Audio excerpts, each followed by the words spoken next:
Ok, je commence. Je m'appelle Josie, j'ai 32 ans, je suis comptable dans une grande boîte.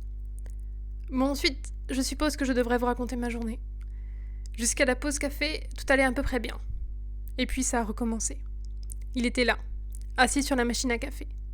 Toujours avec son satané chapeau vert, toujours à jouer avec une pièce dans la main. Il m'a vu le voir. Il a mis son doigt sur sa bouche pour m'inciter au silence, m'a fait un clin d'œil et est parti. Attendez. Assis sur la machine à café, vous dites ? Le policier s'est penché vers moi. Il avait l'air crevé, ses cheveux noirs en épis à force de se passer la main dedans. Oui, assis sur la machine à café. Celui-là est toujours très petit. Il jette un regard à son collègue, un peu plus vieux et reposé assis à côté. Bien. Que s'est-il passé ensuite ? Ensuite, Rose, une collègue, est rentrée. Il y avait quelqu'un d'autre avec vous dans cette salle ? Non. Dès ma réponse prononcée, je vois ce doute dans leurs yeux augmenter. Je ne peux pas leur en vouloir, même moi, je n'y crois pas. Alors pour les autres... Voyant qu'ils ne me posent pas plus de questions, je continue mon récit. Avec Rose, on a un peu parlé de nos vacances, de ses enfants, de mes chats. Une conversation normale, de machine à café, quoi. Puis il est revenu, le petit bonhomme au chapeau. Il regardait Rose. Beaucoup. Ok, bon, mettons que vous voyez de petits bonhommes assis sur la machine à café. Ce qui nous intéresse ici, c'est le moment de l'enlèvement. Vous nous avez dit que vous l'aviez vu. Je le regarde, c'est le grand qui a parlé. Celui qui, depuis le début, a l'air plus fatigué. Il a envie que ça se termine. J'essaie juste de tout vous dire, comme vous me l'avez demandé. Il n'y a même pas 5 minutes. Ok, l'enlèvement, c'était le soir. On était dehors, j'étais sortie plus tard ce soir-là. Il faisait déjà noir.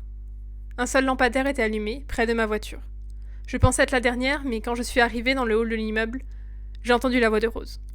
Ma première pensée, c'est qu'elle était en train de raisonner un enfant. Mais la voix est devenue de plus en plus agitée. Elle a fini par crier, j'ai couru, et j'ai vu un 4x4 noir partir. Rien d'autre ?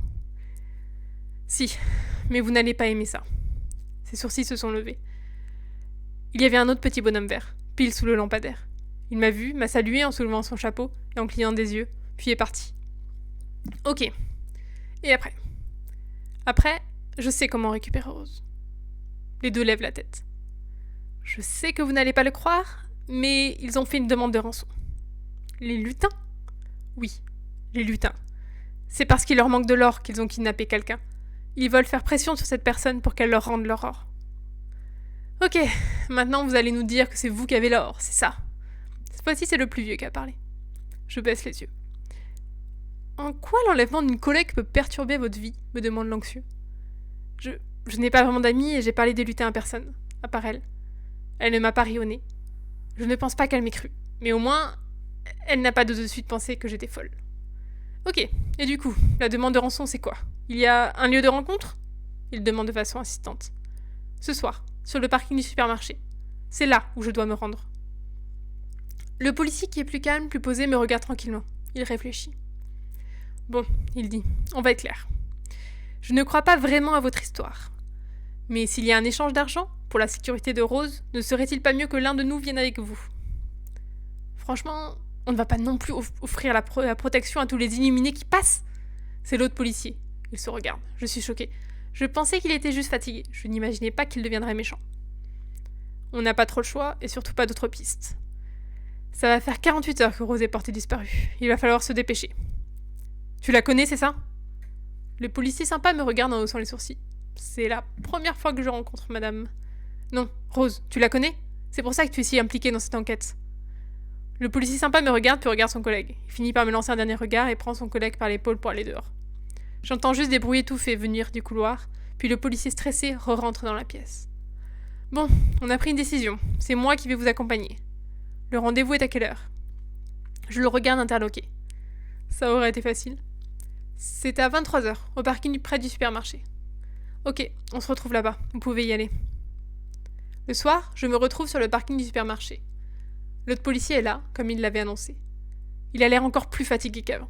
Il est dans une voiture civile, il en sort les mains dans les poches, me regarde. Je n'y vais pas par 4 chemins. Vous avez retrouvé l'or ? Il hésite, je le vois. Il n'a pas envie de me répondre, et en même temps, ça ne lui sert plus à rien de mentir maintenant. Oui, ils sont où, les lutins ? Il y en a un sur votre épaule. Vous êtes donc ok pour leur rendre l'or ? Il hausse les épaules. J'ai besoin que vous le disiez. Vous êtes une sorcière ou quoi? Pourquoi est-ce que je ferais ce que vous dites? Vous leur devez de l'argent aux lutins aussi, non? Puis de toute façon, cette pièce, elle est à moi, je l'ai achetée. Je le regarde en remuant la tête. L'enlèvement de Rose, ce n'est pas la seule chose chiante qui vous soit arrivée depuis que vous avez récupéré cette pièce, si? Non. Et puis je réalise. Vous l'avez achetée, vous dites? À qui? Toujours pas vos oignons. Je lève un sourcil. Je n'ai pas le temps de jouer avec lui. Il faut qu'on avance. Les lutins commencent à sautiller tout autour de nous. Je n'ai vraiment pas envie qu'ils nous jouent un tour. Bon, à une voyante. Voyant que je n'ajoutais rien, il continue.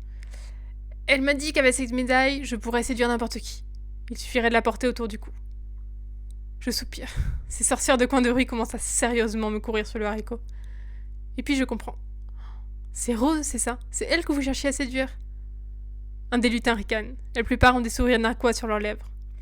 Et oui, pour manipuler un humain, la vengeance, la haine, tout ça ne marche que très peu. Par contre, l'amour, ah oui, l'amour, l'envie, ça marche du feu de Dieu, si vous me permettez cette expression.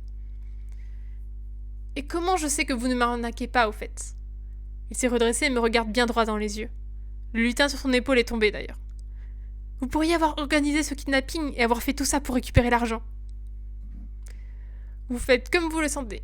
Ça commence à être trop long, le lutin s'impatiente. La pièce va disparaître devant vos yeux, et je vous assure qu'après ça, vos problèmes vont cesser, et Rose va pouvoir reprendre sa vie. Mais pas avec moi, sa vie. Il a une voix toute triste. Non. Je comptais l'inviter à dîner ce soir, vous savez, et lui offrir le collier à cette occasion. Alors il faut vous féliciter. Grâce à cela, c'est vous qui avez eu les emmerdes, pas elle. Et si vous l'aimez vraiment, vous devriez en être heureux. Il hausse les épaules, sort la pièce de son chapeau, la pose au sol et se recule. Les lutins arrêtent de tourner autour de lui et se rassemblent autour de la pièce. Celui au chapeau s'avance et la prend dans sa main. À ce moment-là, elle disparaît. J'entends un hoquet à ma droite où se situe le policier. Yep, ça peut faire bizarre la première fois qu'on rencontre de la magie. Le lendemain, à la machine à café, Rose est là. Tu te rappelles du rendez-vous avec le gars que j'aurais dû avoir? Ben, il a annulé.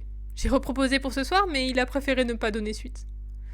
Oui, c'est fréquent malheureusement, les gens qui ont peur à la dernière minute avant de rencontrer quelqu'un. Ça m'apprendra, je vais plus jamais sur les réseaux. Mais du coup, ça va? Ça ne t'a pas empêché de dormir? Non, ça va paraître bizarre, mais je n'ai aucun souvenir de hier soir. J'ai dû très vite aller me coucher et comater. J'étais en pleine forme ce matin, à part, bien sûr, le cheveu blanc. Le cheveu blanc? Oui, j'en parlais tout à l'heure avec Nadine. J'ai vu mon premier cheveu blanc dans le miroir ce matin. Je l'ai arraché, tu t'en doutes bien, mais bon, c'est symbolique tout ça. Je frissonne un peu. Ils ne peuvent s'empêcher de prendre toujours un peu plus, ces lutins. Ça pourrait être une coïncidence aussi. Oui, ça pourrait juste être une coïncidence.